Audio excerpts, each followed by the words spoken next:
जो गांधी जी का चंपारण है, आप एक चीज़ अभी देख रहे होंगे, बहुत तेज़ी से चल रहा है। महीना के अंदर 15-15, 16-16 हत्याएं हो रही है, 15-15, 16-16 हत्याएं हो रही है चंपारण में, और खास करके मोतिहारी, और खास करके मोतिहारी के अंदर। हिंदुस्तान में दो बड़े अलायंस है, एक एनडीए अलायंस है और एक इंडिया अलायंस है। एनडीए अलायंस धर्म को लेकर के अपनी राजनीतिक रोटियां सेकना चाहती है।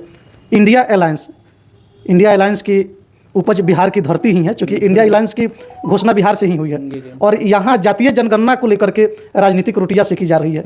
लेकिन पब्लिक से आपकी क्या अपील रहेगी?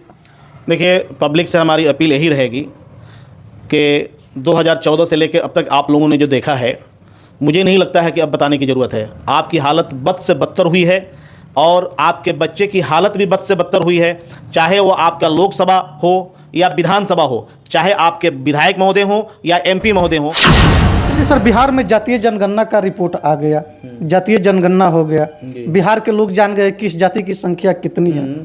अभी हाल फिलहाल में उत्तर प्रदेश के देवरिया में एक सप्ताह पहले एक घटना घटित हुई थी, जिसमें दो जातियों में विवाद खड़ा होता है, जमीनी विवाद को लेकर के, यादव और दुबे परिवार में, और महज कुछ जमीन के लिए दो परिवार तहस नहस हो जाता है और यह विवाद जातीय विवाद का रूप ले लेता है। इस पर क्या राय रहेगी आपकी? देखिए, जातीय विवाद का रूप आप पहले सुनते थे क्या? नहीं नहीं पहले तो आप, मुझे नहीं लगता है कि सुने होंगे। हाँ, पहले आप ये सुनते थे कि फलानवा खानदान का है और फलानवा का दोस्त है, फलानवा का रिश्तेदार है, आपने ये सुनता होगा। और मैं आपको बता दूं, अभी 2 दिन पहले मैं एक पान दुकान पे पान खाने के लिए गया।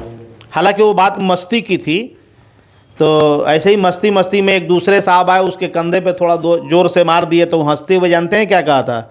पता है ना हम किस बिरादरी से हैं? तो इस तरीके की चीज़ जो पैदा हो रही है, जाति विवाद जो फैलाने का जो काम किया गया है, वो सिर्फ जातीय जनगणना से इसी चीज़ का ऐलान किया गया है कि तुम जातीय विवाद में फैलो, ताकि 2024 में फिर तुम लोगों को सर पे पैर रख करके हम झंडा ऊपर गाड़ दें।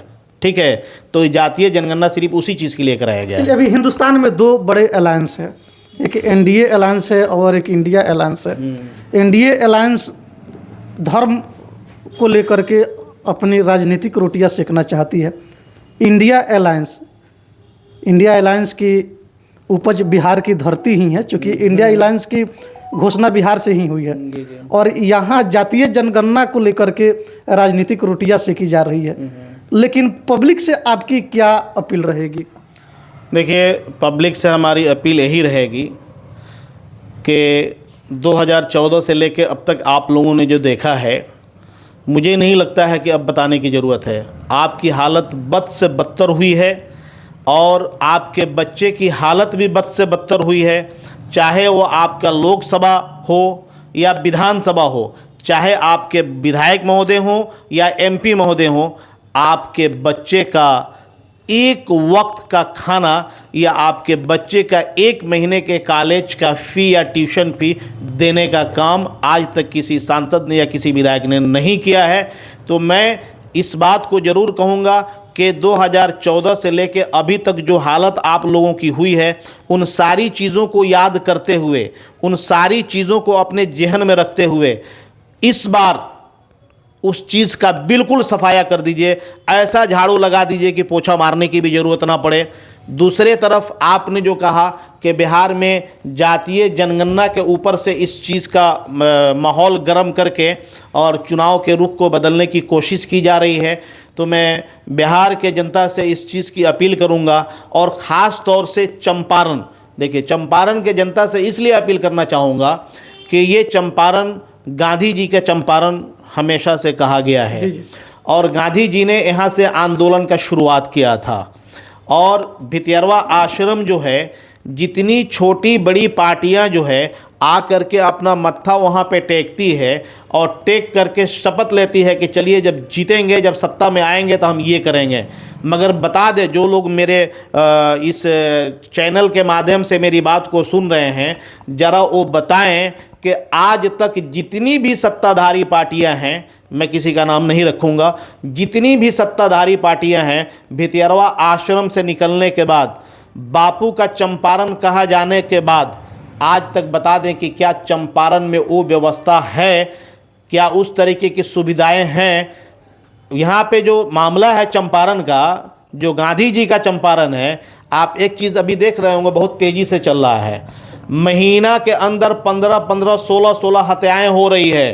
15-15, 16-16 हत्याएं हो रही है चंपारण में, और खास करके मोतिहारी में। और ख़ास करके मोतिहारी के अंदर। उसके बावजूद भी आप हमको एक चीज़ बताइए, मैं थोड़ा सा लाइन अलग गया हूँ। बिहार के अंदर दारू बंद है, दारू बंद है ना?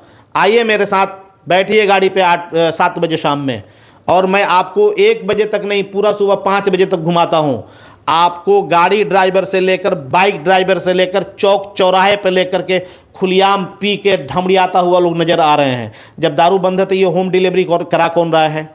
दूसरी चीज़, ये दारू अगर नीतीश जी ने बंद किया और इस पे पूरा चौकन्ना होकर के होम डिलीवरी भी अगर आपने ख़त्म किया होता, तो बिहार के अंदर जो ये नई उपजाएँ जो शुरू हुई है हत्या का, जो 15 साल 20 साल के अंदर के बच्चे जो कर रहे हैं, वो सिर्फ इसलिए कर रहे हैं कि बिहार के अंदर उस तरीके का उसके लिए रोज़गार नहीं है, उस तरीके की सहूलतें नहीं हैं, तो हत्या पे उतर गया है और माफियाओं के साथ जुड़ करके अपने आप को इस कदर बर्बाद करता चला जा रहा है। चंपारण के लोग, यानी चंपारण के बच्चे अपने लाइफ को ऐसे ख़त्म करते जा रहे हैं, और उसका सिर्फ और सिर्फ एक ही रीज़न है कि चंपारण के अंदर, पूरे बिहार के अंदर उस तरीके का सुविधा नहीं है कि जो अपने घर को लोग चला सके।